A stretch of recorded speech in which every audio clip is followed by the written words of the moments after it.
تو آپ صلی اللہ علیہ وسلم نے فرمایا اگر تم اللہ پہ ایسے توکل کرو جیسے توکل کرنے کا حق ہے، لرزقتم، تمہیں ایسے رزق ملے گا جیسے پرندوں کو ملتا ہے.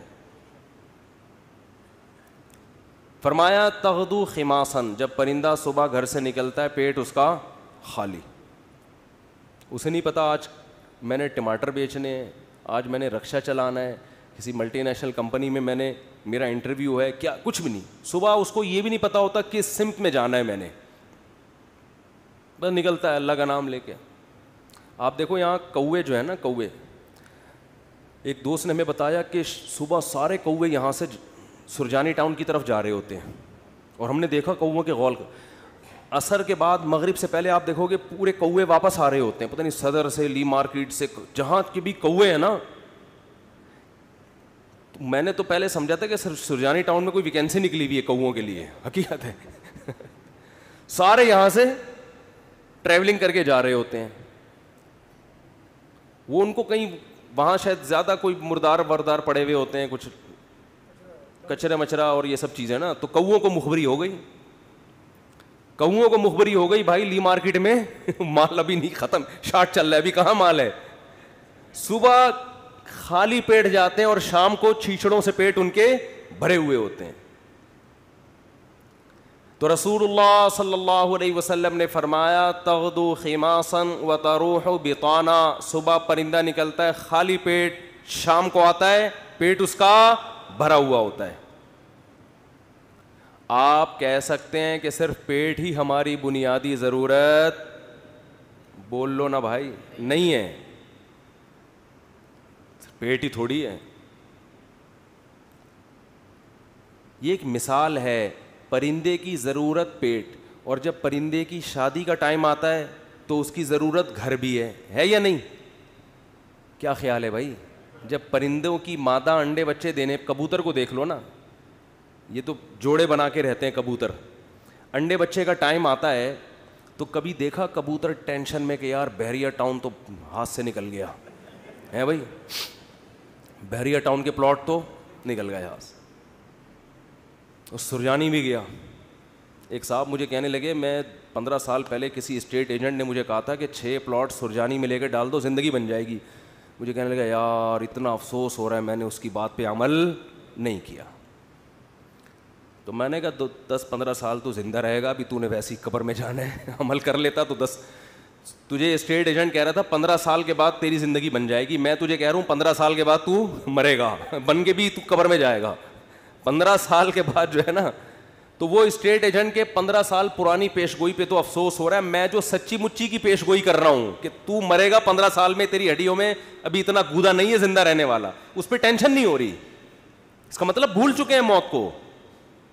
او بھائی 15 سال پہلے تو سرجانی میں 6 پلاٹ لیتا، آج عیش کرتا، تو وہ 15 سال کے بعد عیش کے قابل نہ رہتا. تو سوچ لے جو 15 سال بعد تو جو اینڈ سرجانی میں پلاٹ لے کے ہونا تھا وہ پلاٹ لیے بغیر بھی وہی اینڈ ہو رہے ہیں. تو ٹینشن کس بات کی بھائی؟ اور ٹینشن لے گا تو 15 سال کے بجائے 5 سال میں وہ انجام ہو جائے گا تیرا، جو 15 سال بعد ہونا تھا. تو میں یہ کر رہا تھا کہ پرندے کو جو رزق ملتا ہے صرف پیٹ نہیں بھرتا اس کا. جب پرندے کی شادی کا ٹائم آتا ہے، وہ بالغ ہوتا ہے تو پیر بنتا ہے، کبوتر کبوتری کا، چڑا چڑیے کا بنتا ہے نا جوڑا. نہ اس نے کہیں سے ڈپلوما حاصل کیا گھر بنانے کا ہے بھائی، نہ NID یونیورسٹی میں وہ پڑھا ہے، کوئی انجینئرنگ نہیں، اس کو ہے کوئی انجینئرنگ؟ بولو بھائی. جس قسم کا گھر اس کو چاہیے فطرت اسے اس طرح کا گھر بنانا سکھا دیتی. کھجور کے درختوں میں سوراخ کر کے رہتے ہیں، اور آپ دیکھو یہ پرندے کیسے یہ نر مادہ مل کے کیسے تنکے تلاش کر رہے ہوتے ہیں اور کیسے ان کو بہترین انداز سے پرو رہے ہوتے ہیں. ایسے نہیں کہ کوئی بھی کچرا اٹھا کے، ہم جب مرغیوں کے ڈڑبے بناتے ہیں نا تو کچھ بھی اٹھا کے ڈال دو اس کے اندر. پرندہ ایسا نہیں کرتا، بڑی تمیز سے، بڑے خوبصورت انداز سے وہ گھونسلہ بناتا ہے، خوبصورت انداز سے، ایسا کہ وہ سردی گرمی سے بھی محفوظ رہے، دشمنوں کے شر سے بھی محفوظ رہے. بہت خوبصورت انداز سے وہ گھونسلے بناتے ہیں.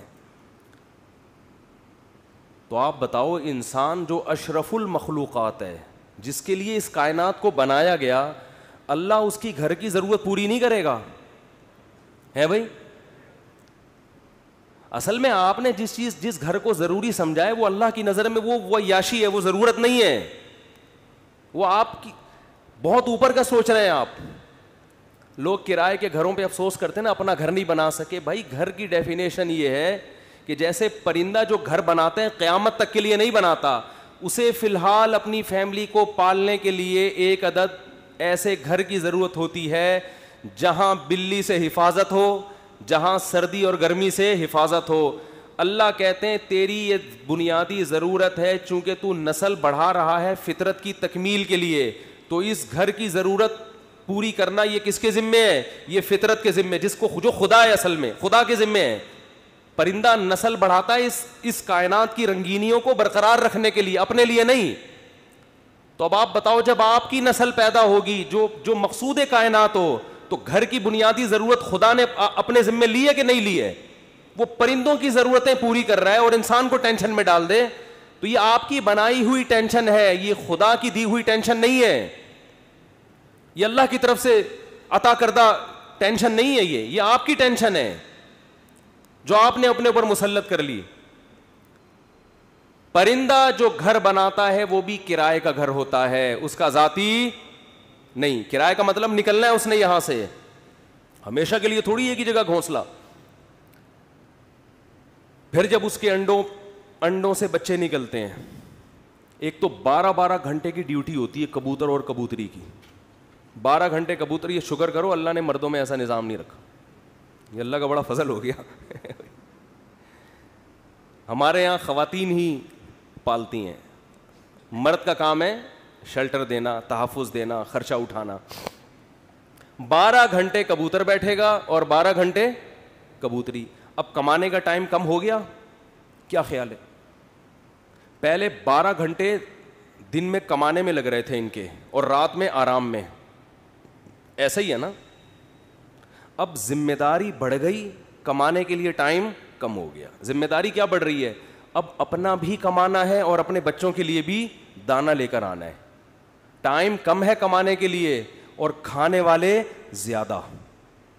کہ نہ آج تک دیکھا کہ بھوک سے مرے ہوں پرندوں کے بچے؟ کہیں قحط پڑا ہوا ہو تو ایک الگ بات ہے.